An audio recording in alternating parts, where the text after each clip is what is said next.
I'll go ahead and get started. Let's do it. Okay. So welcome everyone to Get Well Wednesday. We're really excited to be focusing our September Get Well Wednesday on a conversation with our CEO, Michael O'Neill. And I thought I would kick us off by reminding everyone, a lot of people don't actually know that Get Well was started by a patient, and that patient was you. And I was wondering if you could sort of take us through that origin story. Of course. And first, I feel like we are post-Labor Day, back to school, back to work. Anyone who knows you knows that anything that you do is done with such excellence. So I'm hoping I can uphold your high standards. So it's good to be with you here today and good to be with all of you all. So I will be brief, but it is an important kind of beginning. So I was in graduate school here in DC at Georgetown studying for a law and business degree a long time ago. I was 3 years into my 4-year joint degree program and was diagnosed with a blood cancer called non-Hodgkin's lymphoma, which kind of sent me immediately into the Cancer Club, which is a membership that you don't want, but when you're on the inside of it, it becomes a really important centering and special place, throughout your life. And so I had a bunch of crazy surgeries to kind of remove a tumor that was in about a third of my stomach. So it took about a third of my stomach out in some surgeries. And then I went through 5 cycles of what they call CHOP chemotherapy, which is a very traditional, very aggressive regimen of chemotherapy. And long story short, I was blessed with the most incredible doctors and nurses around me. And I had been engaged for 3 months at the time when I was diagnosed. So my wife and I decided to take the Through Sickness and Health vow early. And so thank God I had her by my side throughout the whole thing. And then during this crazy ordeal, began to think about what we might do differently for the next person up. And so that's kind of the origin story, and noticed a bunch of things around the point of care: incredible nurses, incredible physicians, an incredible array of technology, but almost none focused directly on the patient. So we thought we would do something about that, and that's the beginning of Get Well Network. Yeah. And so that, I think, led you to create this purpose. I did. It's interesting. We've been at this a long time now, and but the mission was clear from the very beginning: just help people take a more active role in their health journey. We thought from the very beginning that when you come into healthcare as a patient, believe it or not, despite all these people around you, it's incredibly isolating. And so the thought was, if we could actually build technology alongside of clinicians to put around patients and their families, we thought that they actually could not feel like they're on their own. Instead, we could actually form a team around them using technology and really help them be navigated through every step of their journey. Because all these crazy acronyms and medications and procedures and all these wild names that all these brilliant people come up with, to the layperson who gets sick all of a sudden and is very vulnerable, or add to the confusion and the vulnerability and the anxiety. And so we thought that if we simplified that and help people empower them in their own health journey, but to make sure they weren't on their own throughout it. And that became the purpose of the company we centered around, and it really hasn't changed for a long time. Can you say just a few words about why purple? Because everything we do is purple. All of our slides are purple. We usually dress in purple. Yeah, so lots of purple, including the rug and the walls in this, and the pillows inside this room. So yeah, really quick story, and again, I'll be brief. When I was asked to ambulate after my surgery, I was walking around this oncology unit at a very famous hospital tower in Baltimore. And over by the elevators, there was a purple sign with like gold lettering for a VIP floor. And probably no surprise to any of you, I was not on that floor and was not allowed to go to that floor. So I began asking my nurses, who became like really good friends, like, what's the deal with this VIP floor? And they're like, oh, well, we don't get to work up there either. That's a floor for the royal family, and purple is like the color of royal, so that's the sign that tells them where to go. And up there, the whole hospital unit is set up like a home. And so their families come over from overseas, they're cooked, the meals are used to kind of eating in their homes, and it's a big part of their healing environment. And I was like, wow, that sounds like a great, I wish I could actually be up there. And so when we started the company, we had this notion of, well, what if every single patient in the world were a VIP? What if every patient were a king or a queen? What if every patient had a Disney Fast Pass to go cut the line? Like, wouldn't that be an amazing way to be cared for? And so we use Purple. We have Purple Tuesdays here, which means that every Tuesday, if you were in our office, you'd see people sprinkled with purple Nikes and purple shirts and purple belts and all kinds of purple things in their hair, just to kind of keep us centered, at the end of the day on our work. We work in a very intense, hyper competitive environment where the work is hard and the business is hard, not only for us, but for our client partners and for our patients. And so if we stay centered on this particular thing, and just this color happens to be a simple way for us to kind of be centered on what we're trying to do. Yeah.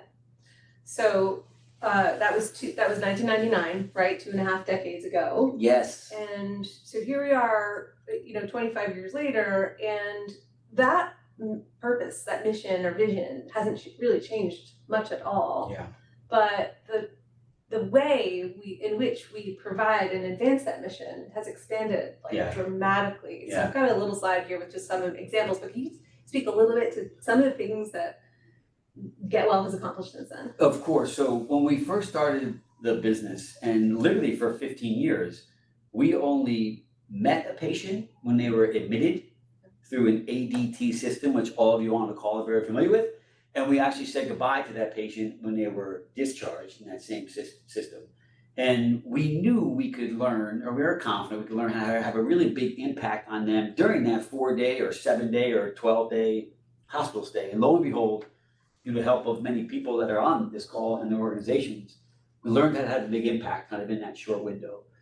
But the use cases, as we would call them, in our kind of business vernacular, began to expand as our client partners, our nurses, our doctors, our care managers, our patients, our families were, of course, demanding a need to kind of stay connected and engaged and activated and navigated in their care long before they ever went into a hospital, or candidly long after. And so we began to kind of be pushed in other areas. And today, we are doing everything from social needs screenings, like way up front as part of a primary care preparation, for a visit in primary care. We're being handed a whole file of patients who have not had a mammography screening, and so we're actually doing a bunch of care gap closure work. Our brilliant team has developed a maternal health navigation program that has just seen such tremendous impact. It's really, it sounds so ironic, but it shouldn't be a surprise if we engage expecting moms, oftentimes young moms, in their care every day. Well, their pregnancy goes better and they're healthier, as are their babies. And so we're involved in a lot of things. And I will tell you, it's not without focus. The mission's the same. How to help people take a more active role in their health journey, because patient engagement is not an amenity. It's a core approach to delivering care and performance improvement, if you will, and outcomes improvement. And secondly, these things begin to stitch together because they happen to be related. If I'm going to see my primary care doctor and they understand my social needs, not just my physical needs, and then I have to actually go for a heart procedure, all of these things begin to tie together. And so these use cases are really the foundation of creating an enterprise platform for engagement across all settings of care and all people. Yeah, that's great. And there's so many examples. I mean, even just thinking through DAISY nominations. I mean, GetWell was one of the very first DAISY sponsors. You were on the board of the DAISY Foundation.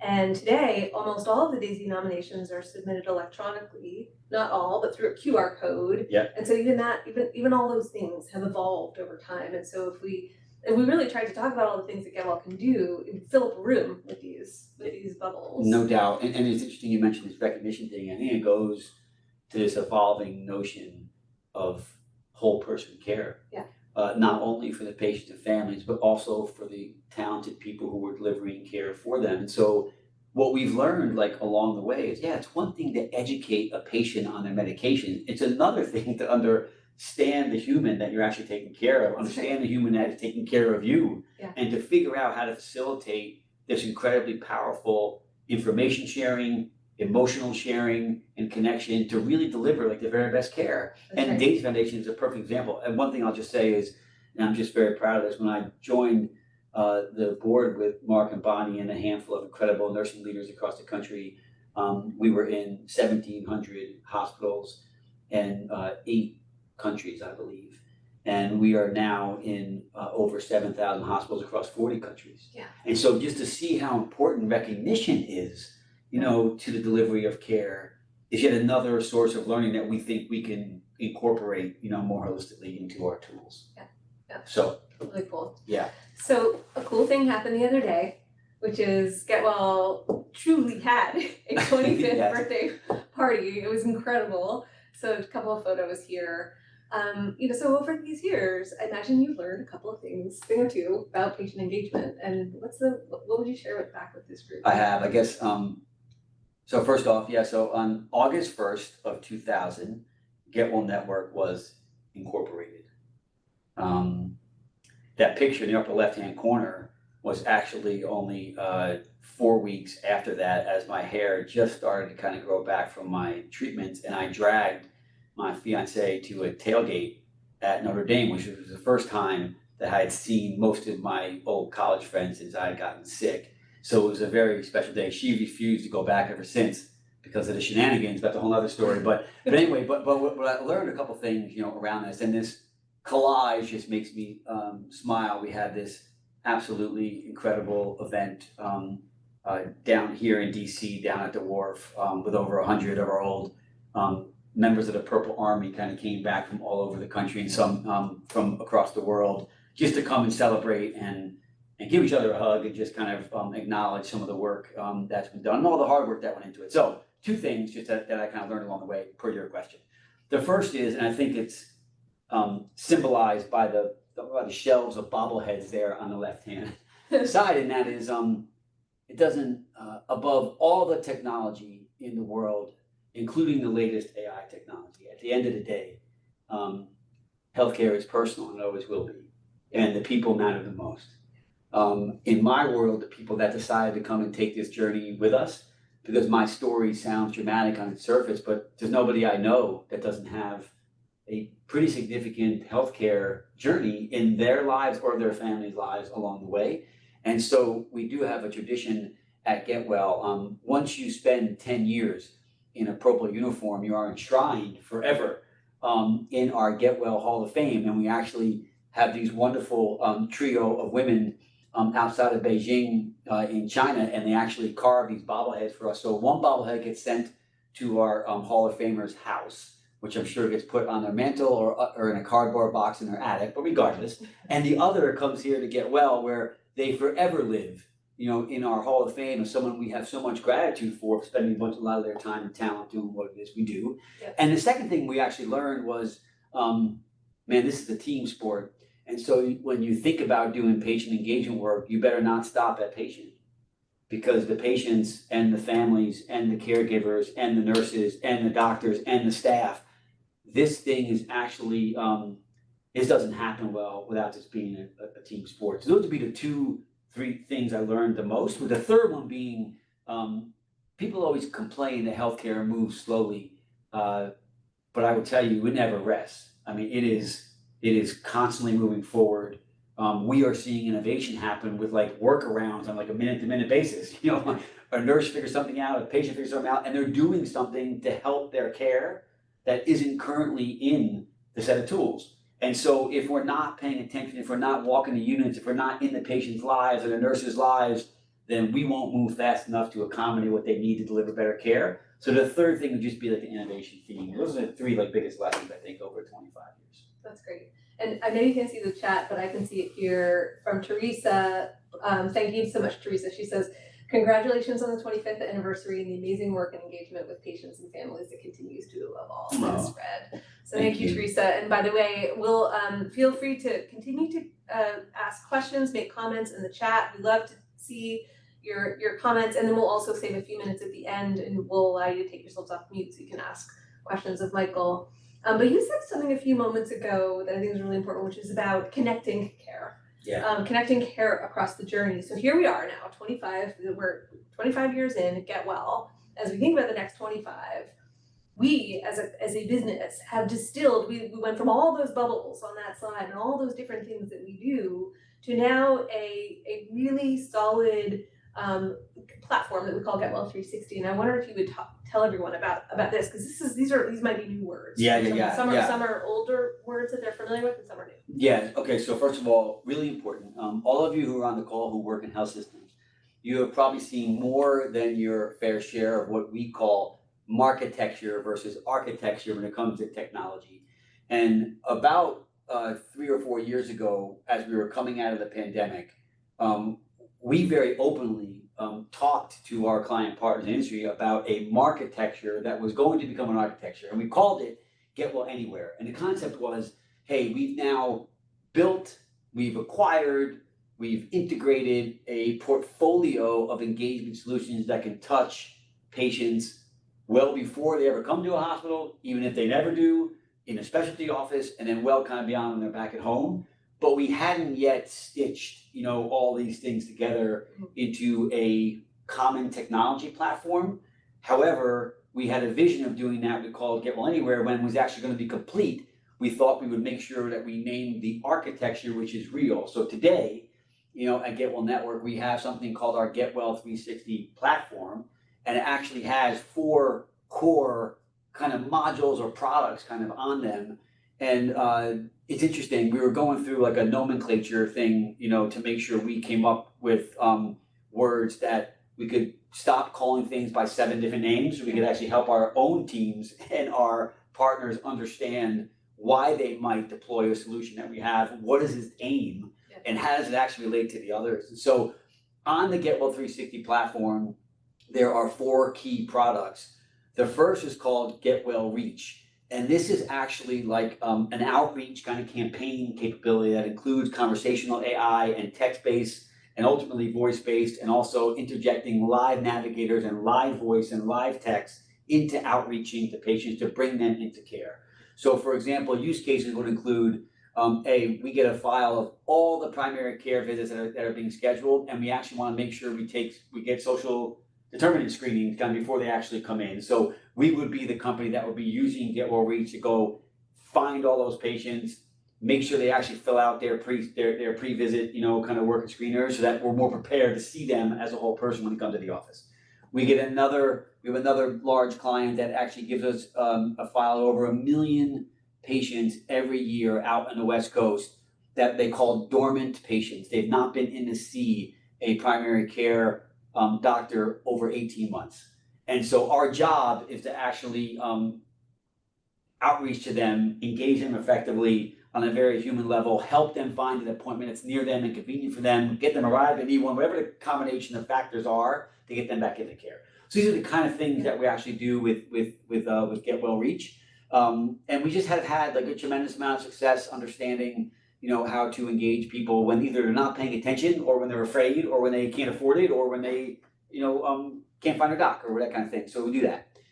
Once people kind of are into care, we have a solution called Get Well Loop, which actually is a platform for authoring with no code digital care plans. And so gone are the days when we're actually getting a knee replaced and we get handed like a paper workbook that we throw in the garbage on the way out to the car in the parking lot.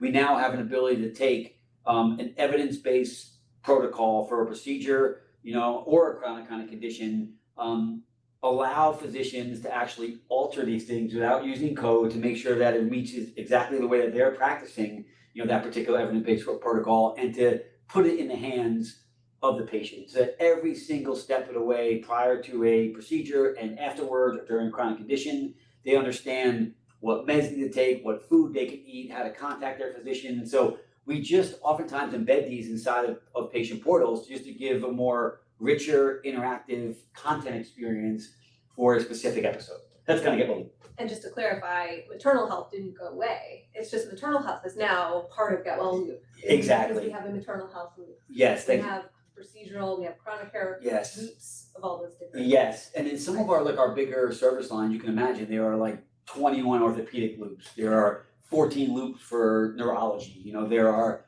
24 loops for cardiology. So these just become, and we also have some general loops. So we actually use loop to do a lot of things around general discharge. So we do have a notion here, like there should never be a patient that gets discharged from a hospital without really having a discharge manager in their pocket to help them navigate the next 7 days, 30 days, whatever the kind of case may be. So we do a lot of work on that.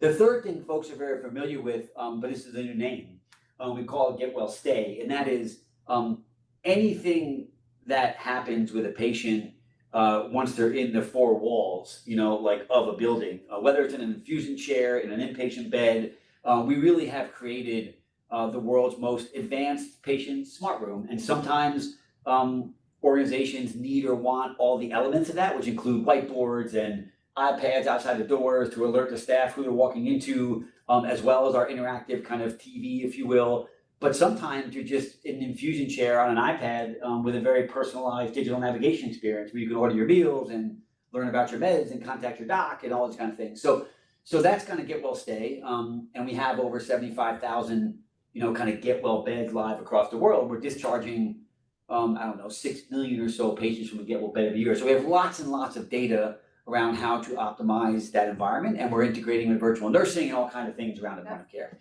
And then finally, those of you who are on the call who are nurses or nurse managers, we have built a cloud-based rounding tool that we're spending a lot of time and resources and innovating on. We actually, we do millions and millions of kind of rounding captures a year, but we think there's a transformative opportunity to really change the game for how nurses round, and we'll talk about that in a minute. But these kind of four things make up the Get Well 360 platform.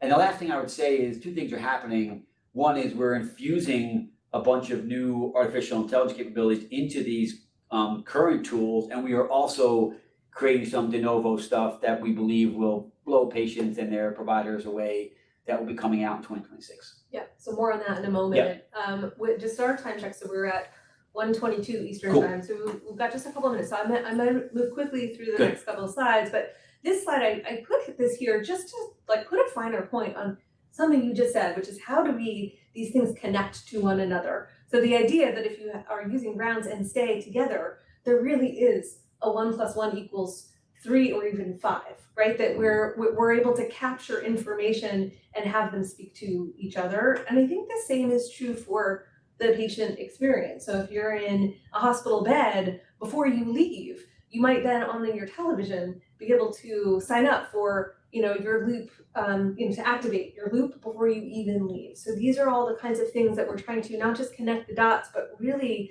our thinking is to provide seamless care no matter where you are up along your So I just say one thing on this. It just doesn't make a lot of sense in our mind to whether organizations choose Get Well or somebody else. What makes no sense is to have some disconnected rounding tool and then a different tool for what's happening around the point of care, and candidly a different tool once they actually leave, because all these things interrelate to what the patient's journey actually is. And the more we can create a seamless experience on behalf of the enterprise that feels personal, because it is personal, because we know them holistically, we know who their team is, whatever the case may be, it's really important. Yeah, so that's right. One thing just to let you all know, we created a little video. It's short, I think it's 2.5 minutes, and we'll send this to you in follow-up. So if you want to see kind of more about how these four things connect across continuum, so I'm not going to play for, we're going to use our precious time now, but we'll send that to you in follow-up so you can see through the eyes of a cartoon character named John. I do want to just very quickly pause here, and we've shared this with our Get Well Wednesday community before, but just want to make sure we're level set, because another exciting thing happened in our 25th year, which is... Yeah, so we are now part of a group called SAI Group. Our new chairman and owner of Get Well is a leader by the name of Dr. Ramesh Wadhwani. He is a Time Magazine top 100 AI mind in the world. And his push to us is, hey, you've touched 85 million people to date over 25 years. What if we actually went and touched 1 billion people over the next 10 years? And what if we did it by actually leveraging the very latest technology to amplify the amazing work that you all have done and partner very closely with your clinical partners to make sure we're shaping artificial intelligence into healthcare IT in a way that actually works for them. So that's the push we're under, and it's a very exciting time. Now, I would say as a clinician, the thing I hear the most about AI is health excitement, but also healthy amount of skepticism and anxiety. Yes. This is healthcare. This isn't like ChatGPT where if you get it wrong, you just get it wrong. It's healthcare. So Yes. I want to take a moment to talk about how we as a business are incorporating AI into our products and what is the like rigor behind that. Well, look, if anybody knows you, this is a mantra that you, as our Chief Clinical Officer, bring to us, and you are relentless about it in the very best of ways. And so the councils that we've stood up nationally, with everyone from nursing leaders to staff nurses to physician leaders to technologists, are amazing. And the process that we're actually going through is a human-centered design process that isn't just something we have up on a poster, but it actually takes place in exactly how we incubate, these new ideas and incorporate this into our tools. And so we have stood up 3 formal design collaboratives with our client partners. Many of you hopefully on this call are a part of them. They kicked off 2 weeks ago now. And we have a very real process. It really includes a bunch of this human-centered design concepts that are being formally woven through this. But we think that within the next 6 months, these tools will not only have been designed, they will have been piloted, tested, validated, refined, and really ready to have impact at scale. So that's the kind of journey that we're on right now. It's a very intense time, but an incredibly exhilarating one for all of us. That's awesome. Yeah. There are a couple of early, kind of innovations that have come out of this where, again, we're not going to spend a ton of time here, especially because the Get Well Wednesday community has had a chance to begin to hear about some of these, but, 2 to start with. Just 2 snapshots. One, we are creating a bedside assistant for you who are clinicians and also for the patient. It's her or his, whatever you want. Her name is Opal. And Opal will kind of be someone that patients can actually just call on, and nurses can call on him or her as well, kind of at any time, to kind of really make sure we streamline all the amazing content that we built. How do you make it more accessible? How do you make it easier to access? And so there's lots of experimentation happening. We're getting incredible early feedback, even from some of our oldest patients who are actually, if we can explain to them what this is and they can use plain language to access, it really helps everybody in our community have better care and feel more empowered. Yeah. So that's Opal. And then another kind of like manifestation of Opal is in rounding. And KB, why don't you give 30 seconds, because you're leading the charge here, and it's been spectacular early on. I'm really excited about this because the challenge really is having this device. If you're trying to connect with people, with humans, with families, with patients, and you're having to try to capture information by typing it in, it's really hard to have that personal connection. And if I choose to leave the device outside the room, I miss so much of that rich detail. Yeah. So the kind of early like ideation and things you've all seen an early part of this, but I can put this down and I can just sit down at the bedside with you and I can say, how are you? How was your night? Yeah. How are you doing? We can just have a conversation and we'll extract the appropriate information into the appropriate fields. And so we are trying to enable this human connection, support these relationships, save time, and not miss all that rich detail that can then be integrated with all these other systems. I love that. I will never forget the touch, the connection. My nurse when I was sick, her name was Jane Diaz up at Johns Hopkins, and unfortunately she has since passed actually of breast cancer, ironically enough. But when she was with me, there weren't these rounding requirements at that time. Yeah. This is a long time ago. What there was this connection every day around how am I feeling? How did I sleep? How was that lunch? Well, I don't like that. I don't like the thing that actually served you today. How do you like it? And this was allowing me to kind of let her know what I was nervous about. Hey, this medication made me feel strange. Whatever thing might be.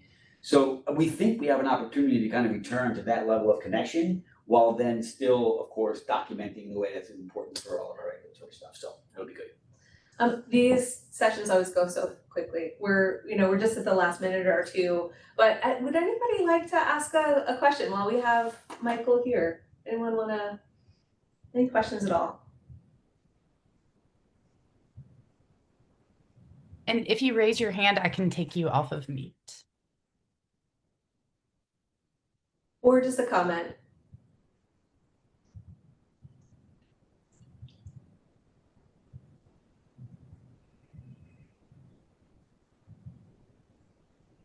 So we'll honor everyone's time. Oh, there's people commenting on the chat. Congratulations on the 25 years. So if you've got questions, feel free to send them our way. We can pass them along.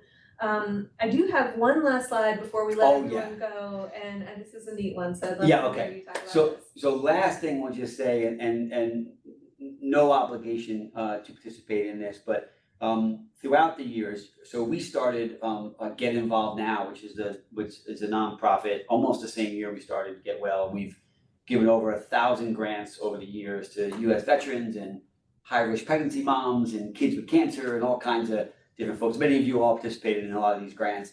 And another thing that Get Involved Now has done is we've done over 10 events with the Leukemia and Lymphoma Society, which is now called Blood Cancer United. They've just changed their name because they want to make sure they can cover more blood. Anyway, it's an incredibly meaningful organization, and we've raised a bunch of money for them. We've done a bunch of triathlons and mud races and all kinds of crazy stuff. Anyway, you probably could see on camera how old I am now, so we're not doing triathlon this time, but we are doing a Light the Night campaign, and we're going to be featured up on stage, kind of kick the whole event off and kind of light the lantern for survivors and those kind of things. And we've committed to raising $25,000. We're well on the way. I think we're already at about 10. And so if anybody is so obliged or cancer has touched you in any kind of way, you just want to kind of support the team, we would love your support, no obligation, but it's a great little thing that we're doing and we're excited about it. And it will be a wonderful night here in October in DC. That's great. That's great. What's happening. Now, quickly, we did get one question here. How will the acquisition affect near-term execution of implementation? I think it's a good question. It is. So I will tell you, we've bifurcated the teams very directly. Our implementation team is intact. So nothing is really changing. This isn't like you were bought by a big company and are cutting out, to kind of consolidate. We are a company inside of a portfolio that stands on its own. So like our operation sits on its own. We just kind of get new resources to kind of run at innovation. So we are cutting ribbon on a new innovation center in Bangalore, India on October 3rd. And so we have hired our first 40 people. There'll be actually 60 more people being hired to really accelerate innovation. But on the operational side, there's not like any consolidation happening, which oftentimes happens in like mergers. This is really, we're a standing entity inside of a portfolio of ownership. And so you shouldn't really feel impacted. Now, if you do, then KV and my cell phone numbers, home addresses, and email addresses will be available, and you should reach out to us. But we don't anticipate any of those kind of hiccups. And I'll tell you what I feel is, working with SAIG, they do not like to sit on their heels. They do not. They move fast, and the speed of innovation is almost happening faster than we know how to absorb. And so it's that balanced with like an incredible amount of rigor. Yeah. So just testing, pushing, validating, and again, that human-centered design cycle, which I'm really excited about. I'll leave you one more thought on this. Our chairman, my new boss, he's an entrepreneur and operator himself. You'd be surprised with all he's involved in around the world. His attention to detail, his demand of detail is something I've never seen before. So we're adjusting in a really good way to his rigor, and so I anticipate us getting better operationally, not taking a step back. Anyway, this has been wonderful. Thank you for doing this. Thank you for your time, everybody.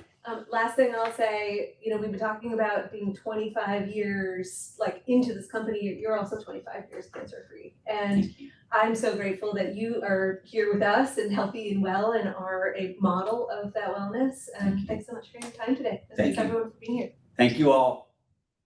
Bye everyone.